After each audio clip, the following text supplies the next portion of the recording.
My husband's brother moved into our guest room, temporarily. 3 years later, I was sleeping on the couch, and he had my office. Family comes first, my husband said. I stopped arguing. I started planning.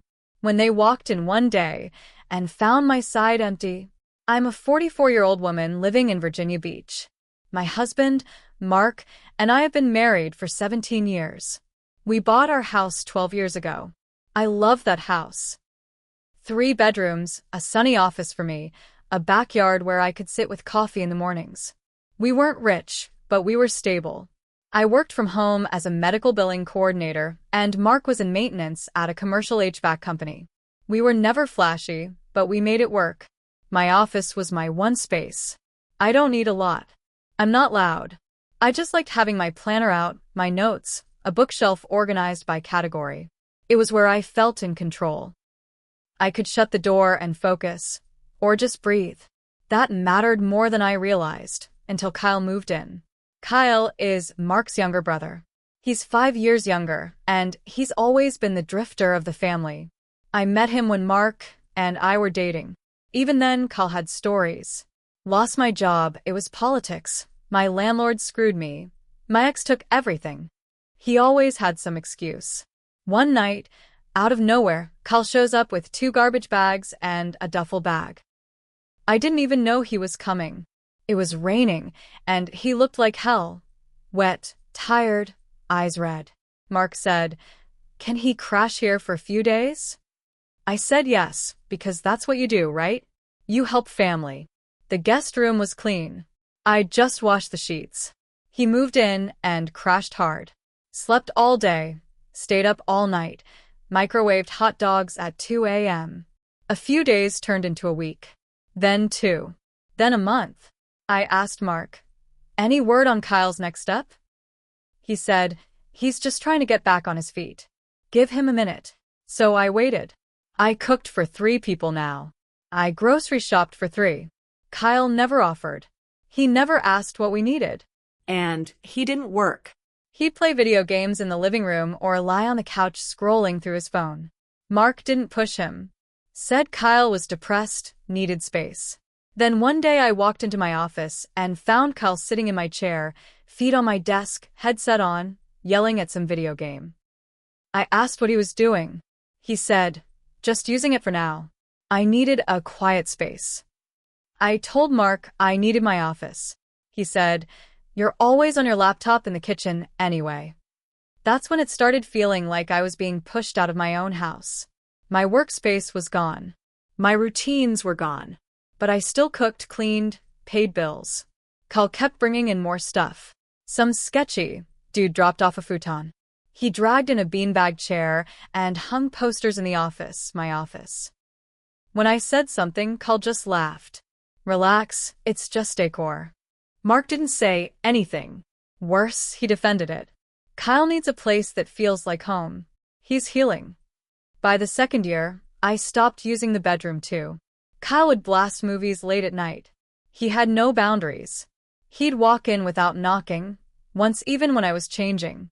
I told Mark and he shrugged. Said Kyle's social cues were off, and I should just lock the door next time. So I slept on the couch. For over a year.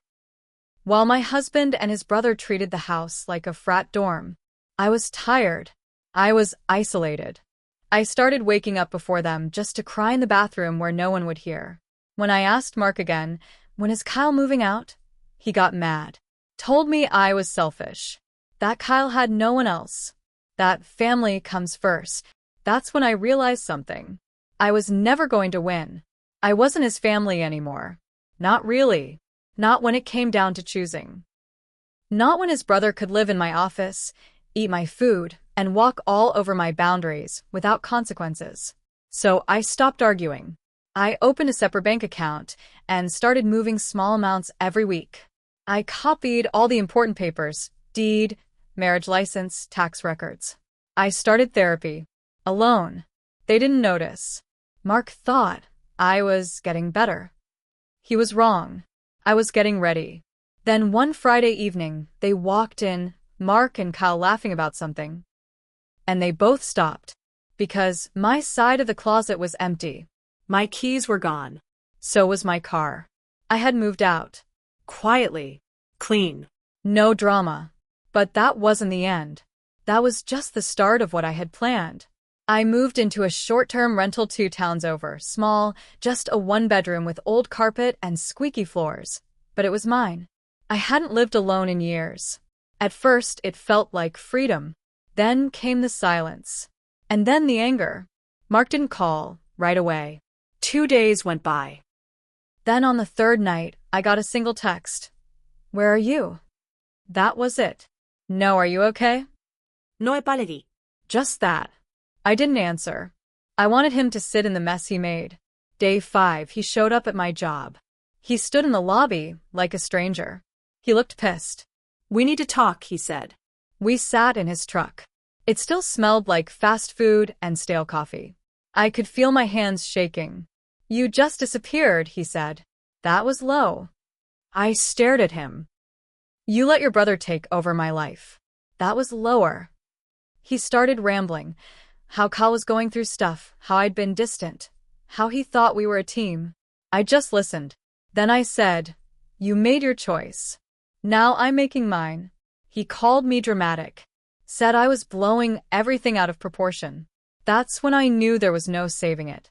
I filed for legal separation the next day. That's when things turned. Kyle started texting me. At first, it was weirdly casual. "He misses you. Just come home and talk." Then it turned bitter.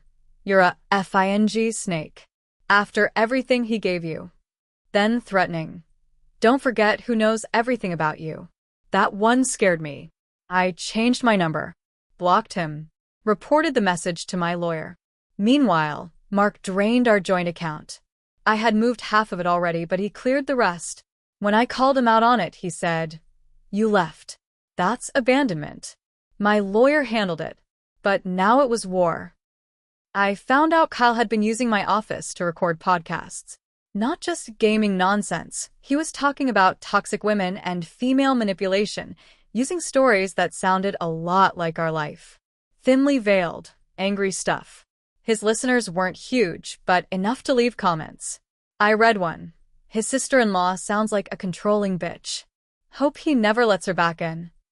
Mark knew. He didn't stop it. I asked him, "Are you okay with your brother smearing me online?"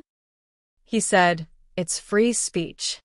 That was when I stopped feeling pain and started feeling something colder, sharper. I wasn't going to yell anymore. I was going to dismantle everything they thought they had. And I had the patience to do it right. About 3 weeks after I filed for separation, I got an email from an old contact, Tasha. We used to work together at a billing company years ago. We weren't close, but we kept in touch on LinkedIn. Her message was short. "Hey, I think your brother-in-law applied for a job here. He listed you as a reference." I stared at the screen. I hadn't heard a thing. Why would Kyle do that? I emailed her back. She sent a copy of the resume. It was worse than I thought. He listed my company as a past employer, used my name as his supervisor, fabricated the job, gave a fake email address that was a variation of mine. I guess he figured no one would check too hard. But Tasha did. She knew I'd never hired him. And she had already flagged it internally. It hit me then, Kyle wasn't just lazy. He was reckless. And Mark had been enabling it the entire time. I sent the documents to my lawyer. He added them to the file. Then I quietly contacted a few other places Kyle had likely applied. I wasn't out to ruin him. Not yet, but I made sure they had the truth. Another twist came when I dug into our joint taxes. I pulled the last 5 years and went line by line. There it was. Kyle had been listed as a dependent for 2 of those years. I hadn't known. Mark had claimed him behind my back. That bumped our return up. Money I never saw. Money Kyle probably spent. I printed everything. Gave it to my attorney. We amended the filings, flagged the fraud, and sent a formal complaint to the IRS. The fallout would take months, but it was in motion. Then I got another surprise. A woman named Paige messaged me on Facebook. "Hi, you don't know me, but I dated Kyle last year. I think you should know some things." We talked for over an hour. She told me Kyle had been living a double life, telling women he was a tech entrepreneur, borrowing money, love bombing them, then disappearing. One of them had filed a police report when her laptop went missing after Kyle stayed over. Paige found me because Kyle had slipped and mentioned his brother's wife who ditched him and left the family broken. She Googled me. I gave her my lawyer's number and told her to contact the woman who filed the report. It wasn't just personal anymore. This man was a con. And Mark? He kept sending me late-night texts. Can we talk? I made mistakes. Let's fix this. But I wasn't the same woman anymore. The quiet plan I'd started was becoming something else, something with reach, with teeth. And I hadn't even touched what mattered most to him yet. His job. His reputation. That was next. I waited until everything was lined up. I wasn't going to act on rage. I was going to act on truth. I wanted this to be clean, legal, and permanent. First, I contacted Mark's employer. I didn't make a scene. I mailed a packet with copies of the amended tax documents, the fraudulent dependent claims, and screenshots of Kyle's podcast episodes recorded during work hours inside my former home, using our internet, during times when Mark should have been supervising job sites. I didn't accuse him of anything directly.